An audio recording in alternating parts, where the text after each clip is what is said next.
اعوذ باللہ من الشیطان الرجیم بسم اللہ الرحمن الرحیم. عزیزان من، آج اکتوبر 1977 کی 7 تاریخ ہے اور درس قرآن کریم کا آغاز سورہ النور کی ابتدا ہی سے ہوتا ہے. پچھلے درس میں بھی یہی پہلی اور دوسری صورت ہمارے زیر نظر تھی. آج بھی بات وہیں سے شروع ہو رہی ہے. بات تو بڑی آسان سی نظر آ رہی ہے کہ اس میں زانی مرد اور زانی عورت کی سزا کا ذکر ہے. زنا ایک ایسا شرعی امر ہے کہ اس کے متعلق کچھ زیادہ تفصیل سے کہنے کی ضرورت ہی نہیں ہے. کم از کم ادھر ہمارے معاشرے میں تو ابھی تک یہ بہت ہی معیوب جرم گنا جاتا ہے، بہت بڑا عیب گنا جاتا ہے، قابل نفرت گنا جاتا ہے.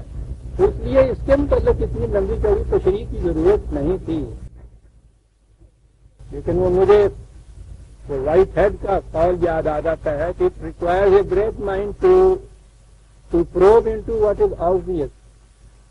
یہ تو میں نہیں کہہ رہا کہ میں گریٹ مائنڈ ہوں، لیکن قرآن نے یہ کہا ہے، اس نے کہا ہے کہ یہ جو چیزیں بالبداہت نظر آئیں ان کی گہرائیوں میں جانے کے لیے بڑی ایک گہری نظر کی اور فکر کی ضرورت ہوتی ہے. بہت بڑی بات ہے یہ. سینکڑوں باتیں ہماری ایسی ہیں کہ جو ایسے نظر آتا ہے بالبداہت کے ساتھ یہ ٹھیک ہے، وہ ایسا ہے، اس کے اوپر کبھی ہم غور نہیں کرتے. قرآن کی عظمت اس میں بھی ہے کہ جو باتیں اس سے پہلے معاشرے کے اندر معیوب گنی جاتی تھیں اس نے ان کو بھی لیا ہے تو ان کی گہرائیوں میں گیا ہے. حالانکہ مسلمان طور پہ وہ سب اسے معیوب مانتے تھے. بہت سی چیزیں عربوں میں ہی نہیں بلکہ سامی اقوام کے اندر معیوب گنی جاتی تھی، جرم قرار دیا جاتا تھا، اس میں زنا بھی تھا.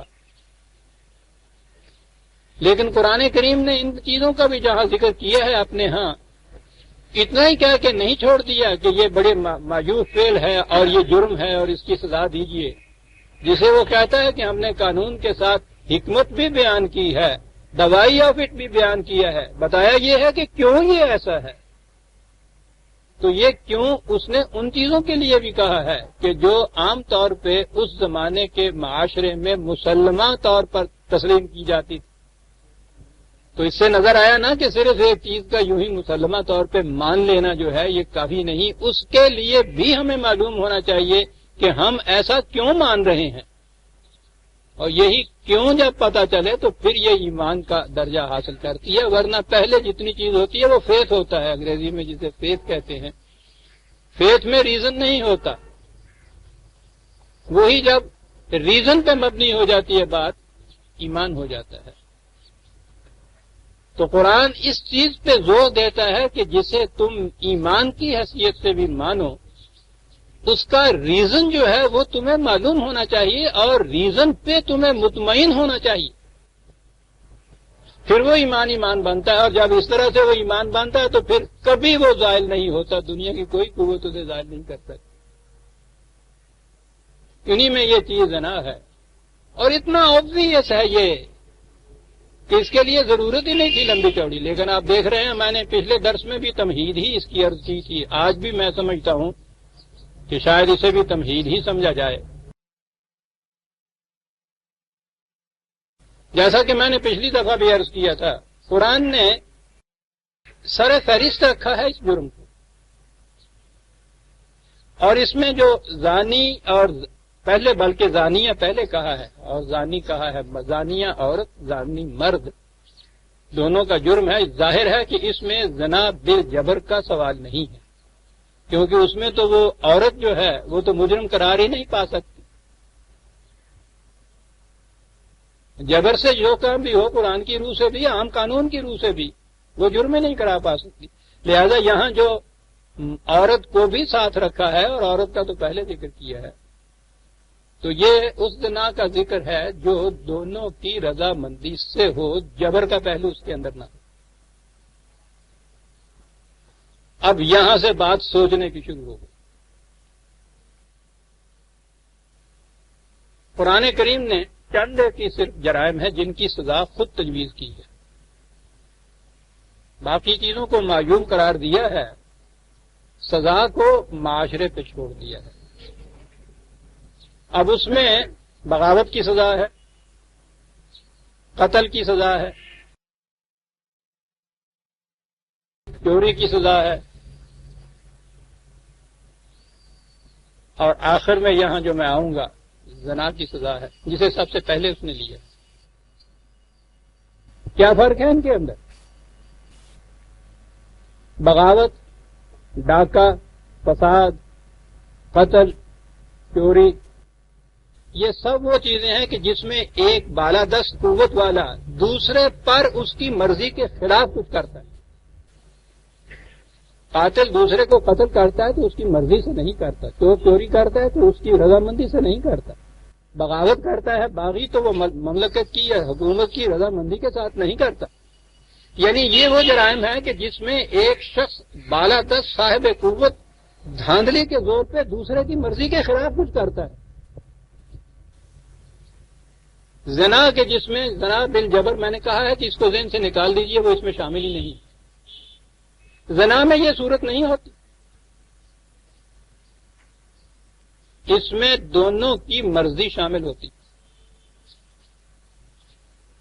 آپ نے دیکھا کہ یہ ایک ایسا جرم ہے جس کی نوعیت ان جرائم سے مختلف ہو گئی جن کا قرآن نے دوسری جگہ ذکر کیا یا جن کی حد مقرر کی ہے، سزا مقرر کی ہے. اس کی نوعیت ہی مختلف ہے. قرآن نے اسے شرح و بس سے بیان کیا ہے مختلف مقامات پر. آج بات سمجھ میں آتی ہے عزیزان من کہ قرآن کریم نے اس کو اس تصریحات اور وضاحتوں کے ساتھ کیوں بیان کیا، حالانکہ نظر بظاہر یہ نظر آتا ہے کہ جو چیز فریقین کی رضامندی سے ہو اس میں تو کوئی معیوب بات نظر نہیں آتی. جرم تو وہ ہے نا کہ ایک قوت والا اقتدار والا دھاندلی سے دوسرے کی مرضی کے خلاف اس پہ کچھ کرتے. تو یہاں تو وہ صورت نہیں ہے، یہاں تو رضامندی ہے. قرآن نے جو کہا تھا نا کہ انفس و آفاق میں ہماری نشانیاں بے نقاب ہوتی چلی جائے گی اور ہر نشانی جو بے نقاب ہوگی وہ قرآن کی کسی نہ کسی ایک صداقت کی شہادت بنے گی. آج اس دور میں سمجھتا ہوں کہ یہ انسانیت کی تاریخ میں شاید پہلا دور ہے جس میں یہ بات آئی ہے کہ فریقین کی رضامندی سے جنسی اختلاط جرم ہی نہیں قرار دیا گیا. دلیل ہی یہ دی جاتی ہے کہ اس میں دونوں کی مرضی ہوتی ہے. جرم کیا؟ مغرب کا جو زندگی کا نظریہ ہے، اور بات ساری وہیں آ جاتی ہے جو میں ہر بار کہا کرتا ہوں کہ اصل چیز زندگی کا ایک نظریہ ہے جس کے تابع یہ سب چیزیں آتی.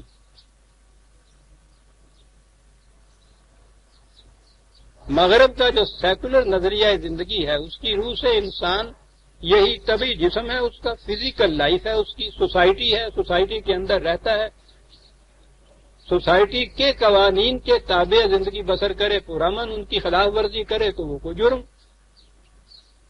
جہاں تک اس کی ذات کا تعلق ہے تبھی قوانین کے تابع زندہ رہتا ہے، انہی کے تابع یہ مر جاتا ہے. یہ وہاں کا نظریہ زندگی. تو اس میں سوسائٹی کے قوانین ہی حرف آخر ہوتی. جیسا میں نے عرض کیا ہے کہ قدیم سے قدیم تر دور میں بھی ہم اگر دیکھتے ہیں تو یہ شکل کہیں جنسی اختلاط کی نہیں تھی کہ باہمی رضامندی کسی قسم کی بھی ہو اسے جائز تصور کر لیا جائے. وحشی قبائل میں بھی یہ بات نہیں. اب بھی دنیا کے اندر ایسے قبائل بستے ہیں جنہیں آج بھی وحشی قبائل کہا جاتا ہے، ابوریجنیز کہا جاتا ہے. آسٹریلیا کے، جنوبی امریکہ میں، افریقہ کے اندر بھی، ان میں بھی یہ بات نہیں ہے کہ مرد اور عورت یا جوان لڑکا اور لڑکی باہمی رضامندی سے جس طرح جب کی چاہے اختلاط جنسی کر لے اور ان کے ہاں وہ اسے جرم نہ قرار دیا گیا ہو یا معیوب نہ سمجھا گیا ہو۔ میری عزیز بیٹیاں اور بہنیں مجھے معاف رکھے، موضوع بڑا نازک سا ہے، لیکن قرآن میں یہ سامنے آیا ہے اور اہمیت کا تقاضا ہے کہ میں ذرا وضاحت سے بات بیان کروں۔ تاریخ انسانیت میں جہاں تک میں دیکھ سکا ہوں، یہ پہلا زمانہ، پہلا دور ہے کہ دنیا کی مہذب ترین اقوام نے اپنے ہاں یہ چیز معاشرتی مسلمہ ہی نہیں، قانون بنا دیا کہ مرد اور عورت، لڑکے اور لڑکی کی باہمی رضامندی سے اگر اختلاط جنسی ہوتا ہے تو نہ یہ قانون میں جرم ہے، نہ سوسائٹی میں معیوب ہے۔ پوری سوسائٹی نے تسلیم کر لیا اسے۔ تو بات اگر اتنی ہوتی، جرم وہی جرم ہے کہ جس میں دوسرے کی رضامندی شامل نہ ہو، جیسا میں نے پہلے کہا ہے، تو پھر تو یہ زنا جرم قرار ہی نہیں پا سکتا۔ یہی تو وہ دلیل دیتے ہیں کہ ان کی باہمی رضامندی ہے۔ سوسائٹی بیچ میں کیسے آتی؟ سوسائٹی تو کمزور اور مقہور اور مظلوم جو ہے، جب وہ آواز دیتا ہے مدد کے لیے تو سوسائٹی اس کی مدد کے لیے آتی ہے۔ یہاں تو رضامندی ہے۔ دیکھا آپ نے کہ ایک بات جو بالکل آبویس نظر آتی تھی، ذرا ہم نے کھڑے ہو کے سوچنا شروع کیا تو وہ کس قدر نازک اور پیچیدہ سے بن گئی۔ وہاں دلیل ہی دے دی جاتی ہے۔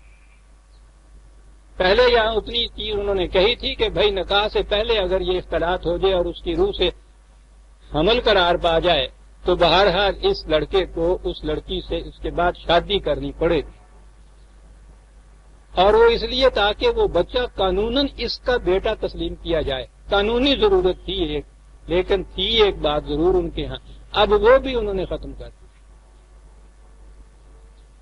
وہاں صرف اب ایک ہی چیز باقی ہے کہ شادی شدہ عورت وہ اگر اس طرح سے کسی دوسرے مرد کے ساتھ جنسی اختلاط کرے تو سوسائٹی کی طرف سے یہ بھی جرم نہیں ہے۔ اس عورت کا خامد ہر جانے کا دعویٰ کرے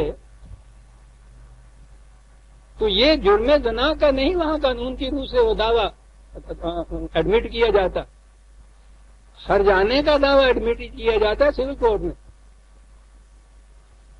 اور اگر وہ سمجھے کہ کوئی حرجی نہیں ہوا، یعنی وہ دعویٰ نہ کرے، تو سوسائٹی اسے یا حکومت اسے جرم نہیں تسلیم کرتی، تو وہ بالکل بے باکہ نہ ہو گئی نا یہ ساری چیز۔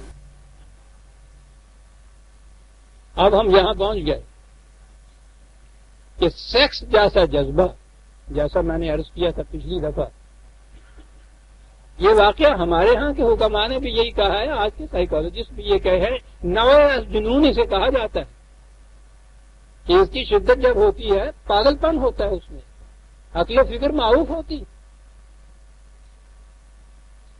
اتنا شدید جذبہ ہو اور اس میں کوئی پابندی نہ رہے۔ دلیل یہ دی جائے کہ یہ ترازی مابین ہے، دونوں کی رضامندی سے ایک چیز ہو گئی، جرم کا ہے کیا ہوا؟ نظر بظاہر ہے نا جی کو لگتی ہوئی بات، ادھر بھی چل رہی ہے نا یہ راؤ،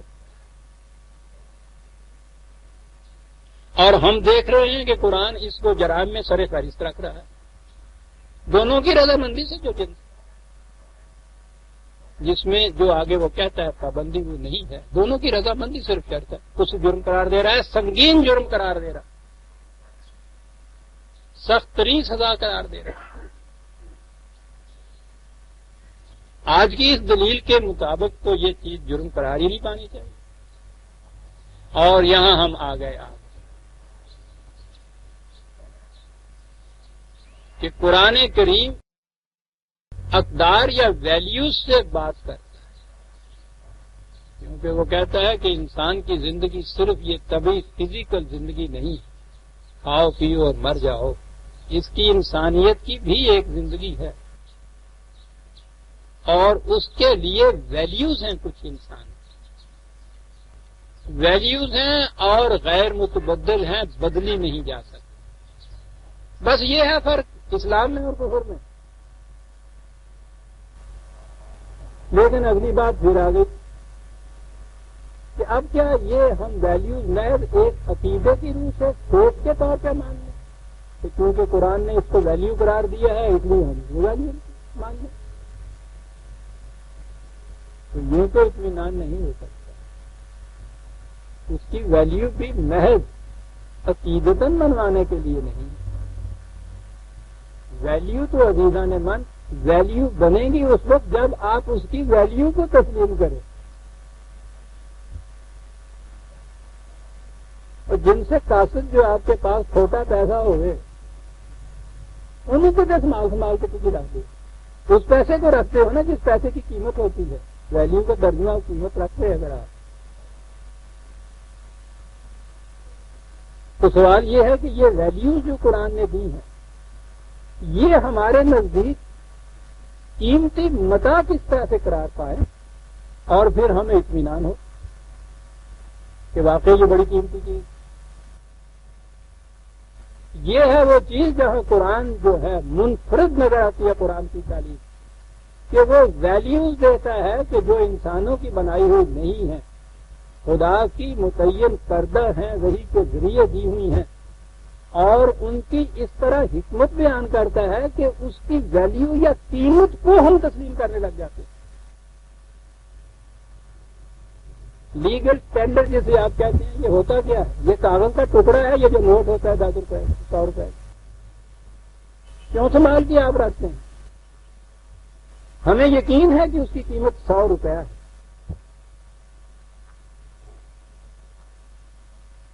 یہ ہے جو قرآن کہتا ہے کہ ہم نے قانون کے ساتھ حکمت ویلیو ساتھ اس کے بتائی، ان کو بتایا کہ یہ کیا نتیجہ اس کا ہے۔ قرآن کے ویلیوز کی طرف آنے سے بہتر آئیے اسی معاشرے کی طرف چلیں جس نے آج یہ کہہ دیا ہے کہ اگر میاں بیوی دونوں راضی ہو جائیں تو پرانا محاورہ دیتا، مرد اور عورت راضی ہو جائے، میاں بیوی نہیں، مرد اور عورت دونوں راضی ہو جائے، لڑکا لڑکی باہمی رضامندی ہو، تو اس کے بعد یہ جنسی اختلاط جرم نہیں، معیوب نہیں۔ اسی معاشرے کی طرف آئیے، وہ کیا کہتے ہیں اس کے متعلق؟ اس میں صورت نہیں کہ کیونکہ قرآن کریم نے اس موضوع کو اتنی اہمیت دی ہے، میں یہ جو ہم اثر لٹریچر آتا ہے، تحقیقات آتی ہیں، میں ان کے اوپر نگاہ رکھتا ہوں، جہاں تک میسر آتی ہیں، تو یہاں کتابیں میسر نہیں آ رہی کہ اس ملک کے اندر کوئی کتاب کی ضرورت نہیں ہے، تو میں دیکھتا رہتا ہوں کہ ان کی تحقیقات کیا ہے، لیکن اس کے باوجود میں نے دیکھا ہے وہ جو ایک کتاب جس کا میں ذکر کیا کرتا ہوں، انون کی کتاب سیکس اینڈ کلچر، وہ ابھی تک ان کے ہاں بھی مستند سمجھی جاتی۔ میں نے کہا تھا نا کہ اس شخص نے بڑی محنت کی اور بڑا احسان کیا ہے، ایک عمر اس شخص نے اس تحقیق کے اندر صرف کر دی، وہ دنیا میں قریباً 80 واشی قبائل کے اندر جا کے رہا، 80، اور وہاں جا کے اس نے ان کی پوری تاریخ کا مطالعہ کیا اس نقطۂ نگاہ سے کہ جنسی اختلاط کے اوپر جو پابندی کسی نے عائد کی ہے تو ان کی زندگی کس قسم کی تھی، اور جہاں یہ پابندیاں کھول دی گئی تھی وہاں زندگی کس قسم کی تھی۔ پھر اس نے 16 مہذب قوموں کا کیا مطالعہ کیا، ان کی تاریخ دیکھی گزشتہ 500 سال کی، وہاں دیکھا کہ انہوں نے یہ جو جنسی قیود اور حدود ہیں ان کے متعلق اگر اپنے ہاں کوئی تبدیلیاں کی تو ان کی تمدنی، ثقافتی، معاشرتی زندگی کے اوپر کیا اثر پڑا۔ اب یہاں سے بات پتہ چلی کہ یہ جنسی اختلاط محض ایک حصول لذت کا ایک حادثہ نہیں ہے، کوئی ایک ایونٹ نہیں ہے کہ دو مرد اور عورت نے آپس میں ایک چیز کی رضامندی ظاہر کر لی اور اس کے بعد حصول لذت کے لیے ایک واقعہ ہو گیا۔ وہ کہتا ہے ان افراد کے اوپر نہیں، پوری کی پوری قوم کے اوپر اثر پڑتا ہے۔ بڑا میٹیریل اس نے اکٹھا کیا۔ آپ سوچیے کہ یہ 80 قبائل، 16 قومیں مہذب، ان کی تاریخ پوری کس نقطۂ نگاہ سے یہ چیز کہ کہاں کہاں انہوں نے ان قیود اور حدود کے اندر تبدیلیاں کی، ان کی رسیوں کو ڈھیلا کیا، کھولا، اور کس طرح سے ان کے ہاں کی یہ تمدنی ثقافتی زندگی جو ہے اس کے اوپر کیا اثر پڑا۔ وہ اپنی کتاب کے مقدمے کے پہلے فقرے میں یہ لکھا، آغاز کتاب کا اس فقرے سے ہوتا ہے کہ دنیا کی مہذب اقوام ہوں یا غیر مہذب قبائل، سب کے ہاں جنسی مواقع اور قوم کی تمدنی حالت میں بڑا گہرا تعلق۔ پہلا فقرہ ہے اس کتاب کے دیباچے، اس لیے میں نے ضروری سمجھا کہ اس مسئلہ پر تفصیلی تحقیق کی جائے۔ میری اس تحقیق کا ماحصل اور اس سے مستنبط نتائج اس کتاب میں پیش کیے گئے۔ یہاں سے وہ بات شروع کر، پھر اس کے بعد دیباچے میں ہی ذرا آگے چل کے لکھتا ہے کہ اپنی تحقیقات کے بعد میں جس نتیجے پر پہنچا ہوں وہ مختصر الفاظ میں یہ ہے کہ انسانوں کا کوئی گروہ ہو، اس کی تمدنی سطح کا انحصار دو چیزوں پہ، ایک ان لوگوں کا نظام زندگی اور دوسرے وہ توانائی جو ان حدود و قیود کی بنا پر حاصل ہوتی ہے جو اس گروہ نے جنسی تعلقات پر عائد کر رکھی، یعنی قوموں کی تمدنی سطح کا انحصار اس چیز سے۔ قدر کا ترجمہ اگر آپ قیمت کریں تو آپ دیکھ رہے ہیں کہ یہ کتنی قیمت اس میں نظر آ رہی ہے، قوم کی تمدنی سطح کا دار و مدار۔ ساتھ کے ساتھ سوچتے جائیے کہ قرآن کریم نے جو اس کو اس قدر اہمیت دی ہے تو یہ مرد اور عورت کا انفرادی فعل نہیں تھا جس کے خلاف اس نے یہ کچھ کہا ہے۔ آج یہ قومیں جن کے ہاں یہ قیود اور حدود اٹھ گئی ہیں وہ یہ کہہ رہی ہیں کہ قوموں کی تمدنی سطح کا انحصار اس پہ ہے۔ اس کے بعد وہ لکھتا ہے کوئی گروہ کیسے ہی جغرافیائی ماحول میں رہتا ہو، اس کی تمدنی سطح کا انحصار صرف اس بات پر ہے کہ اس میں اپنے ماضی اور حال میں جنسی تعلقات کے لیے کس قسم کے ضوابط مرتب کر سکتے۔ جی، اور آگے چل کے وہ لکھتا ہے یہ ضوابط کی اس نے مختلف کیٹیگریز بتائی ہیں، اس نے انہی کے تابع وہ قوموں کو مختلف گروہوں میں تقسیم کرتا ہے، انہی گروہوں کی پھر تاریخ سے بتاتا ہے کہ ان کی تمدنی سطح کتنی گری، کتنی اونچی ہوئی، وہ نقشے بنا بنا کے اس میں ظاہر کرتا ہے اور بتاتا یہ ہے کہ اگر کسی قوم کی تاریخ میں آپ دیکھیں کہ کسی وقت اس کی تمدنی سطح بلند ہو گئی تھی یا نیچے گر گئی تھی تو تحقیق سے معلوم ہوگا کہ اس قوم نے اپنے جنسی تعلقات کے ضوابط میں تبدیلی کی تھی جس کا نتیجہ اس کی تمدنی سطح کی بلندی یا پستی تھی۔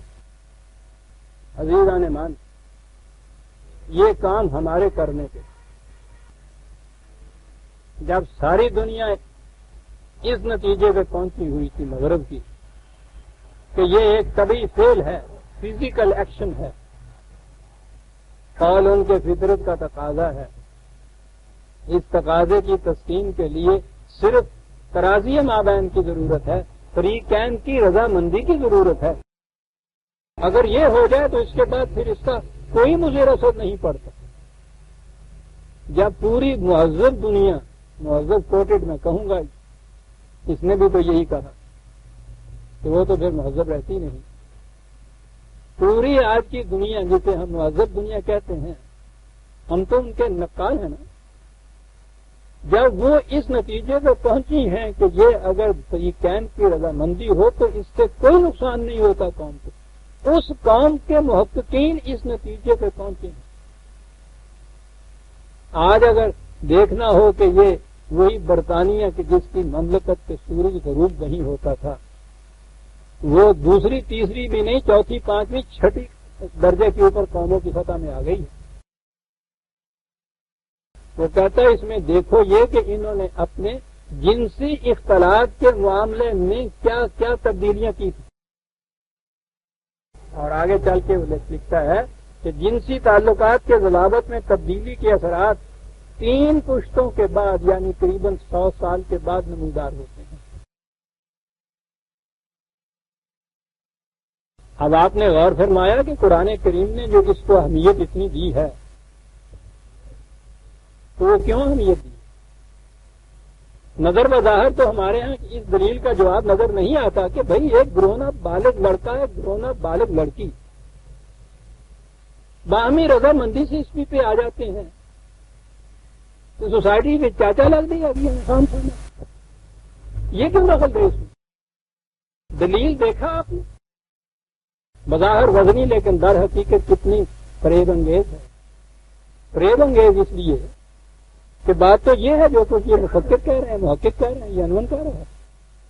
سوسائٹی کو اس لیے دخل دینے کی ضرورت ہے کہ سوسائٹی تباہ ہو جائے گی۔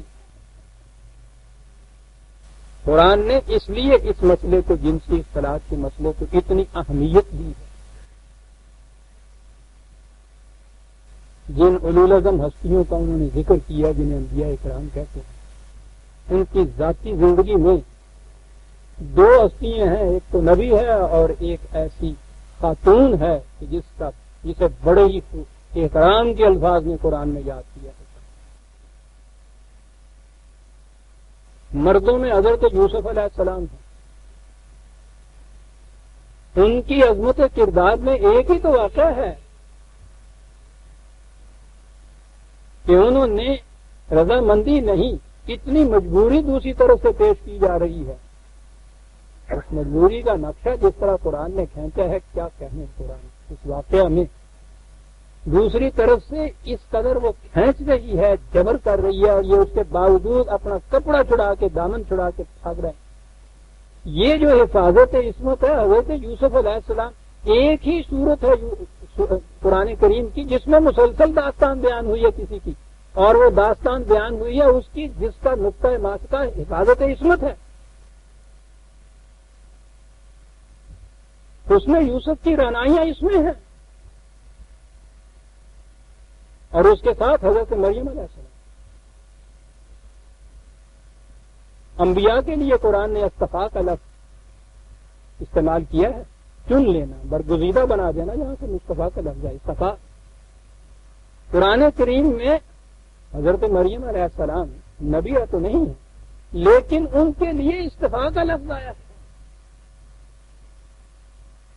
اور ہر بار کہا یہ ہے کہ اس لیے کہ اس نے اپنی عصمت کی حفاظت۔ تو آپ دیکھیے کہ قرآن کریم کی نے اسے اتنی اہمیت دی ہے، اور آج میں نے کہا کہ جو کام ہمارے کرنے کا تھا دنیا کو یہ بتانے کا کہ یہ صرف ایک مرد اور عورت یا لڑکے اور لڑکی کا انفرادی فعل نہیں ہے کہ اس کے پیمانے سے آپ ماپے کہ کوئی چیز ایسی بری تو نہیں ہوئی، معیوب تو نہیں ہوئی، پوری قوم کے مستقبل کا دار و مدار ہے اس کے اوپر کہ آپ وہ ضوابط کون سے رکھتے ہیں، اور اس کے بعد پھر سمجھ آئے گی یہ بات کہ قرآن نے اتنی شدت سے یہ ضوابط کیوں مقرر کیے۔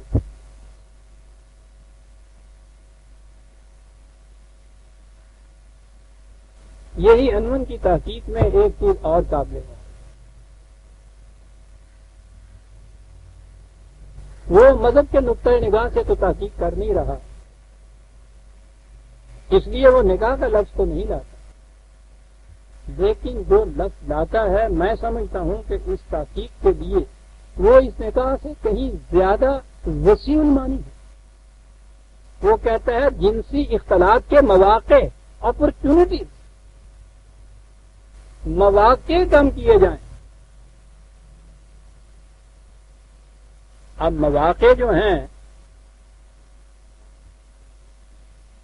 ان کے لیے ہی اگر سوسائٹی اس قسم کے اپنے ہاں قانون بناتی چلی جائے کہ زیادہ سے زیادہ مواقع ملتے چلے جائیں، یعنی ایک تو یہ ہے نا کہ مغرب نے ایسا کیا کہ کوئی پابندی ہی عائد نہیں کی، لیکن پابندی بھی ایسی عائد کر دی جائے کہ جس میں مواقع زیادہ ہوں، تو وہ یہ شخص کہتا ہے کہ آپ مذہبی نقطۂ نگاہ سے تو اسے کہہ لیں گے یا قانونی نقطۂ نگاہ سے تو کہہ لیں گے کہ موجود نہیں ہے، لیکن مواقع جہاں زیادہ یہ ہوتے چلے جائیں گے اس کا بھی وہی اثر پڑے گا جیسا ان حدود کے اندر آپ ڈھیل دیتے ہیں، اور یہ چیز اور آگے لے گئی۔ اس نے لکھا ہے کہ حدود اور پابندیوں کے ساتھ کم از کم مواقع کی شکل وہاں پیدا ہوتی ہے جہاں مونوگیمی یا وحدت زوج کا قانون ہے، ایک بیوی ایک۔ اور آج تو شاید یہ بات بڑی تعجب انگیز سی ہو جو میں کہہ رہا ہوں کہ قرآن کا اصول ایک بیوی اور ایک میاں، وحدت زوج۔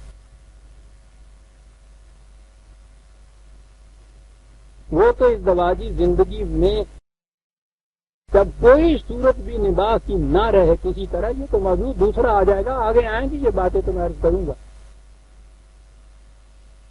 کوئی شکل اگر نہ رہے نباہ کی تو اس کے لیے بھی یہ کہتا ہے یہ کہ پھر تو یہ صورت ہے کہ یہ جو نکاح کا معاہدہ آپ نے کیا ہے اس کو فسخ کر دیجئے، جسے طلاق کہا جاتا ہے۔ پہلا نکاح توڑیے، اس کے بعد دوسری شادی کیجیے۔ اب آپ دیکھیے کہ ہم نے کیا کیا۔ قرآن کو ماننے والی قوم جس نے اتنا زور دیا کم از کم مواقع کو وہ ریڈیوس کر کے مواقع کو منیمم سطح پہ لے آیا ہے، ٹھیک ہے جی، ایک تو 4 بیویوں تک کا قانون بنا لیا، کچھ کم وسعت نہیں ہے مواقع۔ پھر ان میں یہ چیز کہ مرد کو ہر وقت اختیار حاصل ہے کہ ایک بیوی کو وہ طلاق دے، اس کی جگہ دوسری بیوی لے آئے۔ بریفو ایک اور مفکر ہے ان کے ہاں کا، ان کے ہاں کے جو بڑے زیادہ چمکدار سی فکر کے لوگ ہیں میں ان کا ذکر کیا کرتا ہوں۔ یہ بریفو بھی بہت اونچا گیا ہوا ہے، کتاب تو اس کی دی میکنگ آف ہیومینٹی کی وجہ سے شہرت ہے، اس نے ایک اور کتاب لکھی ہے دا مدر، ضخیم کتاب، ابتدائی یوم سے آج تک عورت کی تاریخ ہے اس کے اندر۔ وہ بھی ان مواقع کے متعلق بحث کرتا ہوا کہتا ہے کہ میں کسی کے مذہب پہ نہیں حملہ کر رہا یا اعتراض کر رہا، میرا یہ میدان نہیں، لیکن کہنے لگا کہ آپ کو ایک مثال بتاؤں کہ مواقع کس طرح زیادہ کیے جاتے ہیں۔ وہ کہنے لگا کہ وہ تحقیق کرتے، ساری دنیا میں تحقیق کی ہے، یہ لوگ کرتے ہی ہیں، وقف کر دیتے ہیں اپنے آپ کو ایک چیز کی تحقیق کے لیے۔ وہ تو ایک کیڑے کی تحقیق کے لیے زندگی وقف کر دیتے ہیں، ایک پتے کی تحقیق کے لیے زندگی وقف کر دیتے ہیں، تو یہ تو مسائل ہی بہت اہم ہے۔ اس نے کہا کہ اس دوران تحقیق ایک کرد کو میں نے دیکھا، یہ جو یہاں شام وغیرہ کے علاقے میں ایک کرد کو میں نے دیکھا، اس نے بتایا کہ صاحب میرے تو ساری زندگی میں ایک ہی بیوی میں نے رکھی، یہ الگ بات ہے کہ موجودہ بیوی 40ویں ہے، ہاں، اور بالکل شرم درست، ایک بیوی کو طلاق دیجیے دوسری لے آئیے، ایک وقت میں تو ایک ہی بیوی رہی۔ اس نے کہا جی میں تو اس میں بھی نہیں آیا کہ میں ایک وقت میں 4 بیویاں کرتا ہوں، 4 تو بیوی۔ تبدیلی کے لیے بھی کیلنڈر تک کے لیے 1 سال کی انتظار کی ضرورت نہیں ہے کہ دسمبر والا آخری پرچہ پھاڑے تو پھر اگلا کیلنڈر آئے، جب جی جائے پھاڑ کے دوسرا کیلنڈر لے آئے، جب جی چاہے طلاق دیجیے دوسری لے آئیے۔ چلو جی بیویوں تک کا قصہ ہوا۔ لانڈیاں لا تعداد بلا نکاح، پرانے زمانے کی بات نہیں کر رہا، دقیانوسی زمانہ قدامت پرستی کی بات نہیں، اس دور میں لیٹسٹ آپ کی جو تفسیر ہے قرآن کریم کی، اور جو بہت ماڈرن انداز کے جو مفکر ہمارے ہاں، مودودی صاحب کی تفسیر کے اندر جنگ میں گرفتار شدہ عورتیں، جی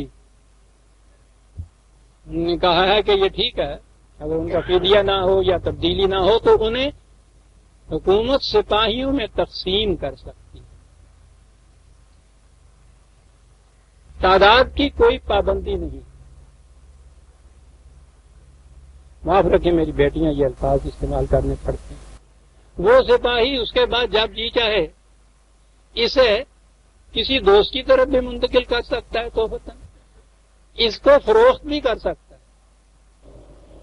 آپ کو تو شاید یاد نہ رہا ہو، مجھے یاد رکھنا پڑتا ہے۔ 1973 میں یہاں ہمارے یہاں پارلیمنٹ میں مولانا نعمت اللہ صاحب جمیعت العلماء اسلام کے ایک رکن، آئین میں یہ چیز تھی کہ غلامی منسوخ کی جاتی ہے، یہ آئین میں آپ کے ہاں یہ رکھی گئی بات۔ انہوں نے یہ بات کہی تھی کہ یہ دھاندلی تو تم کر رہے ہو آئین کے اندر کے منسوخ کر رہے ہو اس چیز کو، لیکن کم از کم ایک لونڈی کی اجازت کی تو ضرور ہونی چاہیے۔ 1973 شاید میرے ہاں وہ ہوئی، آپ نے کہیں سے وہ پروسیڈنگ لیجئے گا، کیونکہ یہ کہہ دیتے ہیں کہ صاحب یہ سب غلط ہے۔ جی ہاں،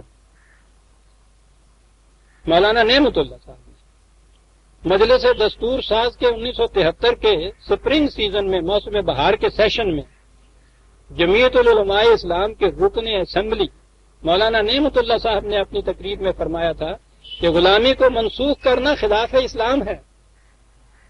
جو شخص ایک سے زیادہ بیویوں کی استطاعت نہ رکھتا ہو، ایسا انتظام کیا جائے کہ وہ کم از کم ایک لونڈی رکھ سکے، انتظام کیا جائے۔ ڈیپو کھولے جانتے پرچیاں بنی ہوئی ہیں۔ پاکستان ٹائمز 1 مارچ 1973 میں یہ پروسیڈنگ شائع ہوئی۔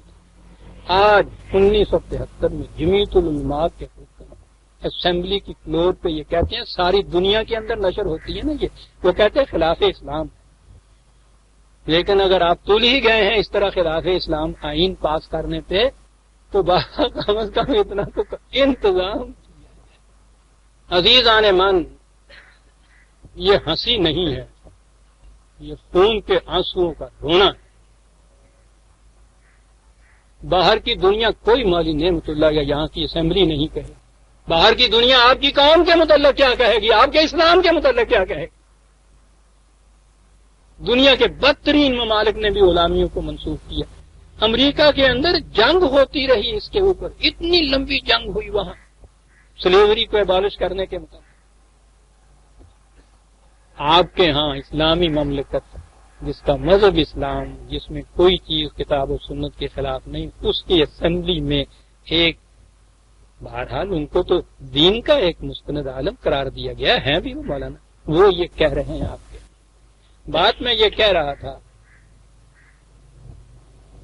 کہ انور نے کہا یہ ہے کہ مواقع کم از کم رکھنے چاہیے اس کے۔ قرآن نے جو کہا تھا وہ مواقع کم از کم، ہمارے یہاں اس چیز کو تو رکھا اور اس قسم کے قانون جریت بنائے کہ زیادہ سے زیادہ مواقع اس کے اندر آئے۔ جو قوم 1000 سال سے عزیزان مان اس ایس ایشو پہ، جنسی اختلاط کے مسئلے پہ یہ اپنی روش رکھتی چلی آ رہی ہو، یہ جتنی چیزیں میں نے گنائی ہیں ان کو تو نہ قانون میں جرم قرار دیا گیا، نہ معاشرے نے اس کو معیوب سمجھا۔ آج بھی آپ کے یہاں بڑے فخر سے تاریخ کے اندر یہ آ رہی ہیں کہ فلاں کے مال سرا کے اندر اتنی لونڈیاں تھیں، یہ جو ہمارے ہاں بڑے بڑے ہارون رشید جیسے خلیفے کا نام لیتے ہیں، ذہن میں آتا ہے کہ صاحب اسلام کے بہت بڑے درخشندہ صندوق ہے، 3-3 ہزار تھی ایک ایک کے۔ آج بھی میں نام نہیں لینا چاہتا ان ممالک کا جن کے ہاں یہ چیزیں موجود ہیں۔ 1000 برس سے جو قوم اس طرح بسر کر رہی ہے اور اس کو معیوب نہ سمجھے، وہ فخر کے ساتھ یہ بیان کیا جائے ان چیزوں کو۔ اور فخر بھی اتنا تھا کہ یہ عباسی خلفاء، میرا خیال ہے زیادہ سے زیادہ 3 یا 4 تھے، جو آزاد ماؤں کے بیٹے تھے، یہ باقی سب لونڈیوں کے بیٹے تھے، انون کی بات سن لی۔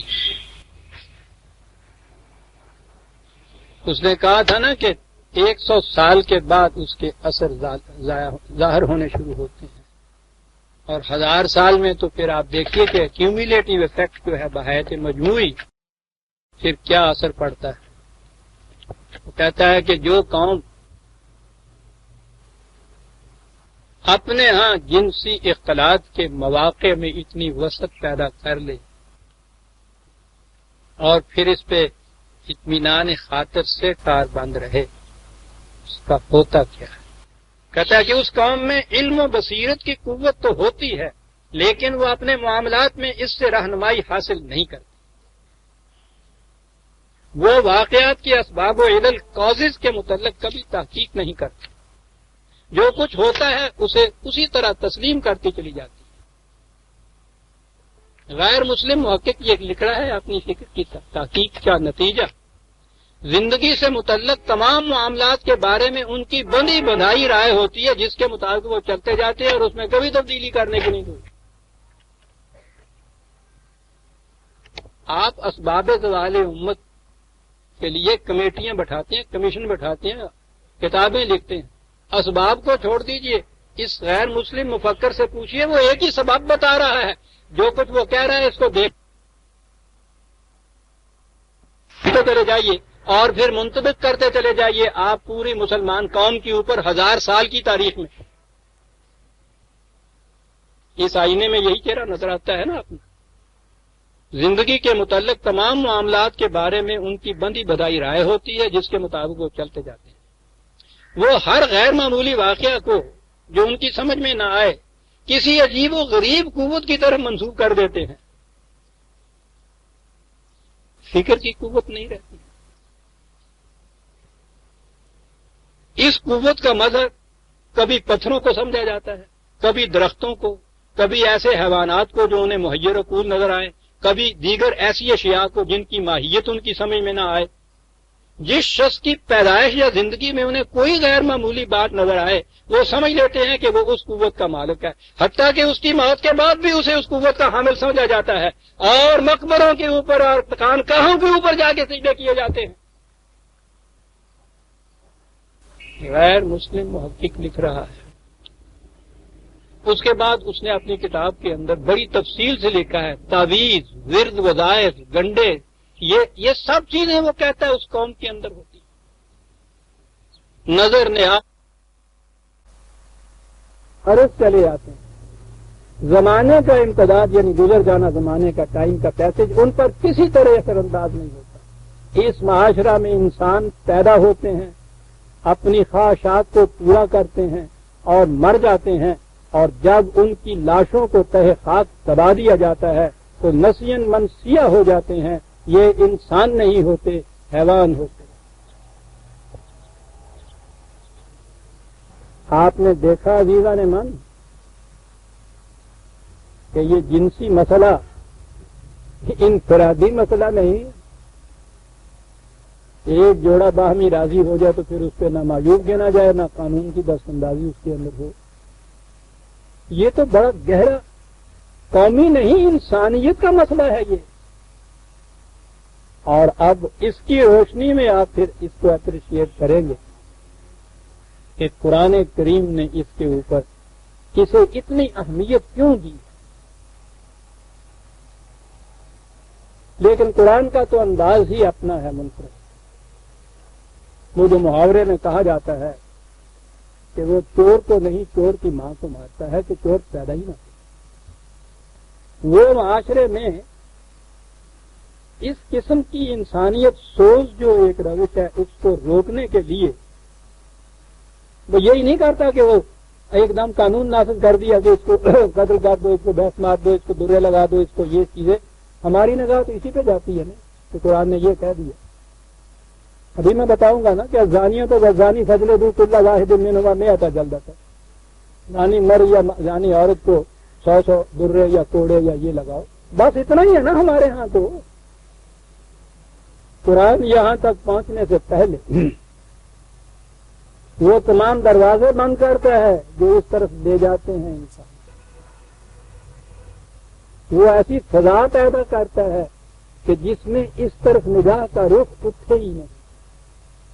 یاد رکھیے قرآنی قوانین یا تعزیرات جسے کہتے ہیں یا فضائل جنہیں کہتے ہیں، اس کے لیے یہ اصول یاد رکھیے کہ قرآن پہلے ایک اپنے ہاں کا دین کا ایک نظام قائم کرتا ہے، ایک فضا قائم کرتا ہے، ایک تغیر پیدا کرتا ہے انسان کی ذہنیت کے اندر.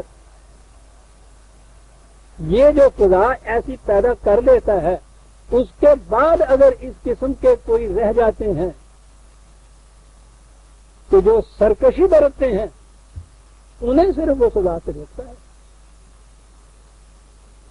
تغیر نفس کے بعد بغیر تو باہر کا تغیر ہو ہی نہیں سکتا. خالی سزائیں جو ہیں وہ کبھی بھی جرائم کو نہیں روک سکتی. وہ تو ایک پورا پہلے انفرادی تغیر نفس، ذہنیت بدلنا، یعنی یہ جو اقدار ہیں ان کی ویلیوز جو ہیں، ان کی قدر و قیمت جو ہے، پہلے اس کو ایمان بنانا، پھر معاشرے کے اندر اس قسم کے احکام دینا. 2-4 احکام ہی میں پیش کر سکوں گا، وقت بھی بھاگ جاتا ہے اور اب آپ کا تقاضا بھی ہوں تو جی یہ ختم کیوں ہوئے گا جی قرآن شریف سانو ختم ہونے دی ہوئی ہے جی یہ مکے گا کدھر. ساڈے بھی جڑا جشن ہوں ختم شریف ہوں، ختم دلایا جی. کبھی آپ نے آغاز شریف کا بھی دیکھا جشن کسی کو بنا کر؟ آج فلاں حضرت صاحب کا ختم ہے، میں کہنا ہی ختم شریف ہو گیا، قرآن شریف آج ختم ہونا ہے گا تو تھوڑا ستیہ ناش کی تو گالی شروع بھی نہیں کرو. تو اس لیے عزیزان من اور اپنے آپ کو اس فریب میں بھی نہ رکھیے. پہلے بھی اس طرح سے وہ دیا تھا مجھے ختم شریف سے، تو وہ جو ختم کیا 65 پہ، تو میرا تو انداز ہے نا، والناس جب آتا ہے نا آخر میں، تو میں والناس کے بعد فوراً ہی بسم اللہ الرحمن الرحیم الحمدللہ رب العالمین پڑھ دیا کرتا ہوں. اسی دن سے پھر آغاز ہو جاتا ہے اس کا. ایک دائرہ ہے عزیزان من، دائرے میں کہیں ختم نہیں ہوتا. تپیدن و نہ رسیدن کے لذت دار، خوشا دلے کہ بدنبال محمد است ہنوز، تڑپتے چلے جانا اور پیچھے چلے جانا محمد لیلا کے، اور اس کو کبھی پکڑنا نہیں. کہتا اس دل کے متعلق کیا بتاؤں کہ کتنی ابدی لذت اس کو حاصل ہوتی. لیلا بھاڑ لی گل مک گئی. تفریدن نہ رسیدن. قرآن کریم کے حقائق یہی ہیں عزیزان ایمان کے. 50 سال تامس بند ہو گئے اس دائرے. تفیدن و نہ رسیدن. اور پھر مجھ سے پوچھے چل عزت دار. اور میرا انداز ہی یہی ہے، یہ مسلسل چلا آ رہا ہے میرا کہ وہ پہلا یہ جو جسے آپ منزل کہا کرتے تھے، ایک ایک آیت ہی کیوں نہ ہو چلتی ہے. من الجنت والناس جب آتا ہے میں اسی وقت بسم اللہ الرحمن الرحیم کہہ کے الحمدللہ کہہ دیتا ہوں. یہ تو وہ چیز ہے. قرآن کرتا کیا ہے؟ یہ تو زنا ہے جو ایک آخری فعل ایک ہے، ایونٹ ایک ہے اس طلاق کا. اس سے پہلے جتنی چیزیں ہیں ان کو وہ مبادیات زنا کس طرف لے جانے والی چیزیں، اور انہیں وہ فواحش کے لفظ سے تعبیر کرتا ہے. بڑا جامع لفظ ہے. ترجمہ اس کا میں کیا کروں، عام طور پہ بے حیائی کہا جاتا ہے.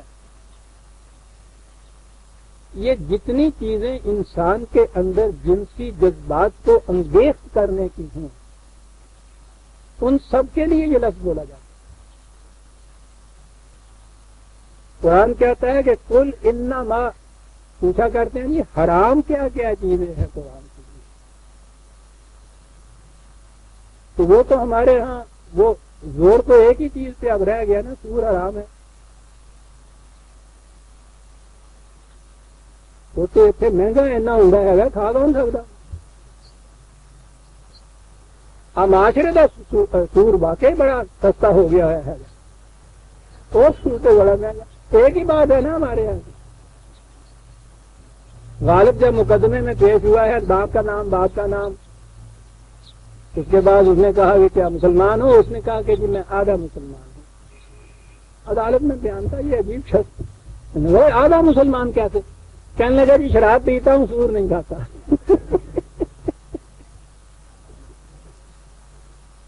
بڑی چپت لگاتا تھا یہ شخص، اتنا گہرا طنز ہے اس مسلمانی تو اتنی رہ گئی ہے نا، نہ کہا شراب نہ پیو مسلمان ہو گیا۔ قل انما حرم ربی الفواحش، حرام کیا چیز ہے؟ فواحش۔ ابھی میں نے عرض کیا ہے جامع لفظ نہیں ہمارے، ہر وہ شے جو انسان کے اندر جنسی جذبات کی انگیز کا موجب بن جائے فواحش میں آ جاتی ہے۔ اسی لیے یہ جمع کے صیغے کے اندر یہ آئی ہے، تو یہ تو پتہ نہیں کتنی چیزیں اس میں ہوں گی۔ ربی الفواحش، اور قرآن دیکھیے عزیزان من اس کی انفرادیت، ما ظہر منہا و ما بطنا، وہ سامنے یوں آ جائے یا دلوں کے اندر چٹکیاں لینے والی ہو۔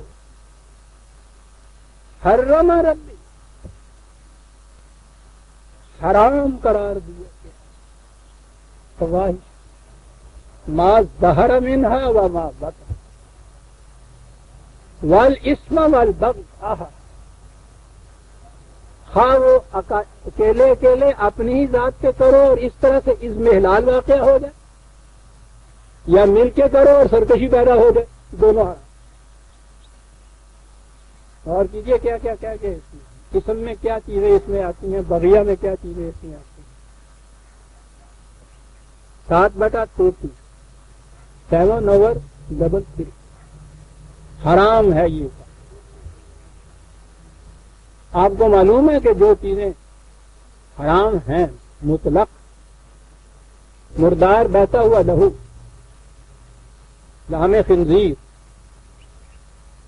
اور چوتھی وہ چیز جس کو زبان پہ لاتا ہوں تو کفر کا فتویٰ لگ جاتا ہے، جو کفر کا فتویٰ لگا تھا مجھ کو اس میں دے دیتا۔ قرآن نے جو کہا ہے ما اہل به لغیر اللہ، ہر وہ شے جو اللہ کے سوا کسی شخص کی طرف منسوخ کی جائے، چوتھی چیز حرام ہے یہ۔ جی لاؤ جی انہوں نے نظر نیاز بھی حرام کرا دیا، اللہ جی جو ہے میں دینا۔ خیر حرام ہے مطلق ہے قرآن کی طرف سے، لیکن وہیں یہ کہا ہے کہ اگر ایسی اضطراری حالت پیدا ہو جائے کہ جان پہ بان آئے اور کچھ اور نہ مل سکے تو جان کے بچانے تک ان میں سے کوئی چیز، اور میں سمجھتا ہوں کہ یہی لحم خنزیر یا ماء ہی ہو سکتا ہے، مردار یا بہتا ہوا لہو تو وہ کوئی کھاتا نہیں۔ خیر اس میں اضطراری حالت کے لیے ایک استثناء یا ایکسپشن کر دی ہے قرآن نے جان بچانے کے لیے۔ آپ حیران ہوں گے کہ یہ جو جنسی اختلاط ہے اس کے لیے کوئی ایکسپشن نہیں، کوئی اضطراری حالت نہیں۔ یہ کیا بات ہے؟ حالانکہ آج اگر یہ چیز پوچھے تو وہ کہیں گے کہ صاحب جیسی اضطراری حالت اس میں پیدا ہوتی ہے وہ بھوک بھوک تو پھر بھی آدمی ضبط کر لیتا ہے، اس میں تو ضبط ہی نہیں ہو سکتا۔ اس میں بات یہ ہے کہ بھوک کسی کے لگائے سے نہیں لگتی، پیاس کسی کے انگیخت سے نہیں لگتی، وہ جسم کی یا زندگی کا طبعی تقاضا ہے جو آج خود اندر پیدا ہوتا ہے۔ آپ کتنے ہی کسی اہم کام میں محو بیٹھے ہوئے ہوں، کسی بات کا ماحول کا ادھر ادھر کا خیال نہ ہو، اپنے آپ کو بھی بھوکے بھول گئے ہوئے ہوں، پیاس لگنی شروع ہو جائے، آپ کے خیال کا ارادے کا اس میں کوئی دخل نہیں ہے، وہ لگنی شروع ہو جاتی، آپ خیال نہ بھی کریں وہ اور بھڑکنی شروع ہو جاتی، اور اس کے بعد ایسی صورت پیدا ہو جاتی ہے کہ وہ آپ کو کام نہیں کرنے دیتی، اٹھ کے پانی پینا پڑتا ہے، اور اگر آپ اس کو کچھ عرصے کے لیے روکے رکھیں تو موت واقع ہو جاتی ہے۔ اس میں آپ کے اپنے اختیار اور ارادے کو کوئی دخل نہیں ہوتا، آج خود وہ اٹھتی ہے۔ لیکن جنسی خواہش کی یہ کیفیت نہیں ہے، یہ آپ کے خیال سے بیدار ہوتی، خود خیال نہ کرے آپ تو یہ آج خود پیاس کی طرح بھوک کی طرح اندر سے نہیں ابھرتی، اور نہ ہی یہ صورت ہے کہ اگر اس کی تسکین نہ کی جائے تو بھوک اور پیاس کی طرح موت واقع ہو جائے. موت تو ایک طرف رہا, اس سے تو اتنی توانائیاں حاصل ہوتی ہیں انسان کو. ان لوگوں سے پوچھو جو مغرب کے مفکر. تو قرآن نے یہ جو چیز کہی کہ یہ فواحش جو ہیں ان کو معاشرے کے اندر روکو. ہر وہ چیز جو اس خیال کو بیدار کر دے, جو جنسی جذبے سے جس کا تعلق ہے, اس کو بند کرو معاشرے کے اندر. خیال کو ادھر نہ آنے دو. آج کے دور میں تو پوچھو, یعنی وہ جس طرح وبائی امراض کے اندر اتنے جراثیم پھیلے ہوئے ہوتے ہیں کہ وہ آپ لاکھ احتیاط برتیں, وہ سانس کے ساتھ اندر چلے جاتے ہیں. آپ آج تو فواحش کی کیفیت یہ ہو گئی آپ کے معاشرے کے اندر. پہلے تو خیر پھر بھی آپ کو جانا پڑتا تھا اس کے لیے, کہیں راستہ سے گزرتے تھے تو یہ برہنہ تصویریں سنیما والوں کی قد آدم, یہ کیفیت سے سنیما کے اندر یہ کچھ وہ ہو رہا ہے. یہی چیزیں تھیں ہمارے ہاں فواحش کی, یہ سب کچھ.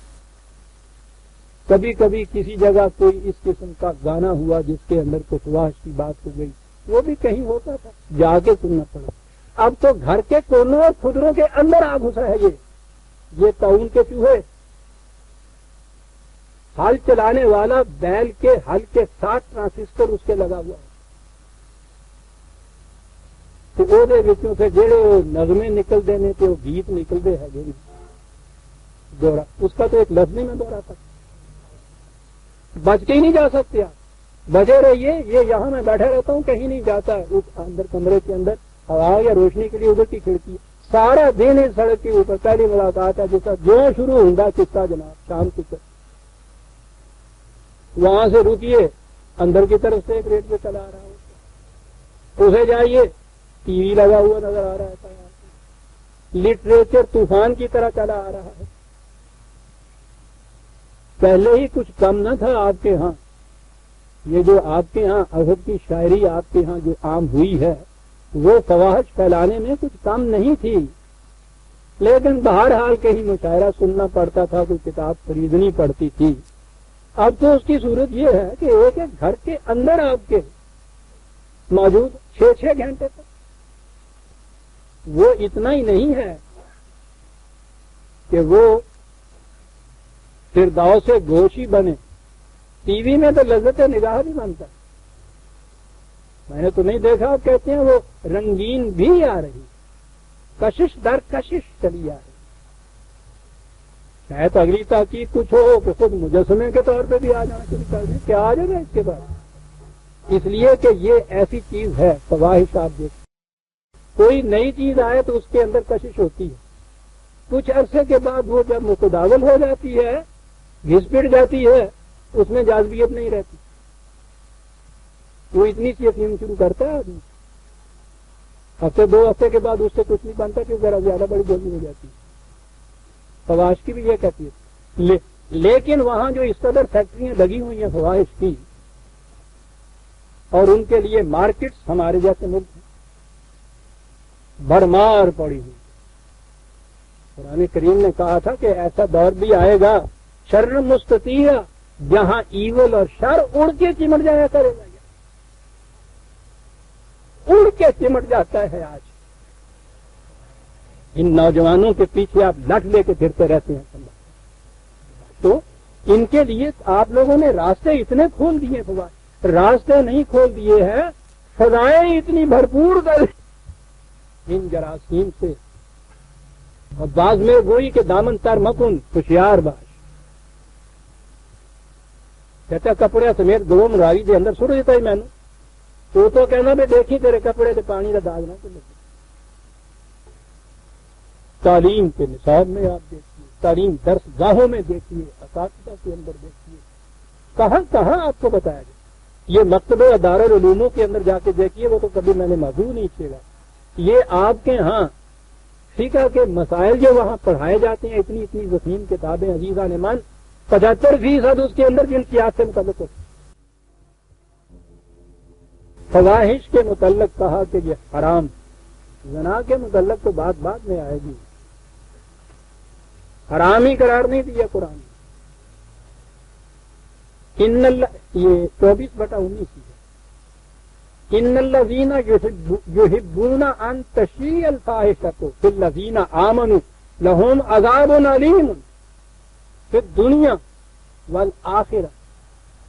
جو لوگ مسلمانوں کے معاشرے کے اندر فواحش کو پھیلاتے ہیں، اشاعت پھیلانا فواحش کا یہ اتنا بڑا جرم ہے کہ اس کے لیے کہا کہ اس دنیا میں بھی علم انگیز سزا دو ان کو، اور کہا آخرت میں تو ہم نے بتایا. جی یاد رکھیے، جہاں جہاں بھی آخرت کی سزاؤں کا ذکر آتا ہے نا، اس کے معنی ہوتا ہے کہ وہ جو قدر تم نے جس کو توڑا. دنیا کی سزا تو معاشرے کے اندر معاشرہ جس کو جرم قرار دیتا ہے نا، اس میں سزا ملتی ہے، بڑی سزا ملتی ہے نا. معاشرے کی سزا بدن کو ملتی ہے، اس قدر یا ویلیو کے توڑنے کی سزا انسان کی ذات کو ملتی ہے. اسے کہتے ہیں عذاب فی الآخرہ. غور کیجیے گا، بڑی عجیب چیز ہے. پھر سوسائٹیوں میں جینے والوں کو تو کیسی سزا ملتی ہے؟ سوسائٹی کی سزا ہے اور بچ بھی جائے اس میں سے. یہاں تو یہ کیفیت ہے، نہ بھی بچے سوسائٹی سزا بھی دے دے اس کو. وہ جو سزا اس کو اس قدر کے توڑنے کی اس کی ذات کے اوپر وارد ہوئی ہے، اسے تو سوسائٹی کی کوئی سزا معاف نہیں کرتی. یہ نہیں ہو سکتا کہ اس سے وہ سزا بھی ہو گئی، یہ جو سزا ملتی ہے. پھر آخرہ کے معنی یہ ہوتے ہیں. 24 بتا للذین یغض پھرنا ہے. آبادیاں تو مخلوط ہیں. کہا باہر چلو، یہ جو کہا جاتا ہے نا نگاہیں نیچی کر کے چلو، پھر اس کے بعد پھر اعتراضات ہوتے ہیں کے ساتھ پھر اس طرح سے ایسے یہ کچھ کیا جائے. غض بصر کے معنی آنکھوں سے دور کرنا ہے. اس کے معنی ہے نگاہوں کو بے بات نہ ہونے. اس میں دیکھنے کی بات صحیح ہے. قرآن نے ابصار کہا ہے. یہاں نظر اور بصر میں قرآن اور عربی زبان میں بڑا فرق ہوتا ہے. نظر تو صرف آئی سائٹ ہوتی ہے، اور جب اس آئی سائٹ کے ساتھ آپ کی توجہ اور فکر بھی مل جائے تو وہ بصر ہوتی ہے. یہاں ابصار کے متعلق کہا ہے نیچے. اور یہ عشق نہ تنہا عشق از گفتار خیزت بسے کی آتش از گفتار خیزت. وقل پہلے کل للمومنین ہے، یاد رکھو، مردوں سے پہلے حکم کہا ہے. اور اس کے بعد ہے کل للمومنات یغضضن من ابصارہن ویحفظن فروجہن. مومن عورتوں سے بھی یہ کہو باہر چلے نگاہوں کو بے باک نہ ہونے.